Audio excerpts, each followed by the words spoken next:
প্রিয় নেতৃবৃন্দ, সারা দেশে বিএনপির নেতাকর্মী, বিশেষ করে এই বর্ধিত সভায় আপনারা যারা উপস্থিত হয়েছেন, উপস্থিত নেতৃবৃন্দের উদ্দেশ্যে কয়েকটি কথা বলতে চাই।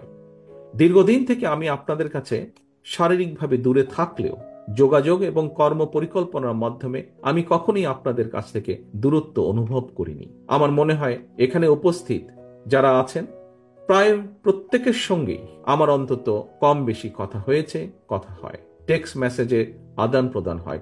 তবে আজ এখানে আপনাদের সবাইকে একত্রে পেয়েছি, সেজন্য আমি অত্যন্ত সৌভাগ্যবান, অত্যন্ত আনন্দিত। আপনাদের সকলকে অভিনন্দন। আমি বিশ্বাস করি যে দলে আপনাদের মতন ত্যাগী এবং সাহসী নেতাকর্মী রয়েছেন, সেই দলকে কোনো স্বৈরাচারী দমিয়ে রাখতে পারে না। প্রিয় নেতৃবৃন্দ, আমরা এমন একটি বাংলাদেশ গড়তে চাই যে দেশে মুসলমান, হিন্দু, বৌদ্ধ, খ্রিস্টান তথা দল, মত, ধর্ম, বর্ণ নির্বিশেষে সবাই সমান অধিকার ভোগ করবেন। ৫৫,০০০ বর্গমাইলের এই বাংলাদেশ ভূখণ্ডে বসবাসকারী আমাদের সকলেরই একটি পরিচয়, আমরা বাংলাদেশী।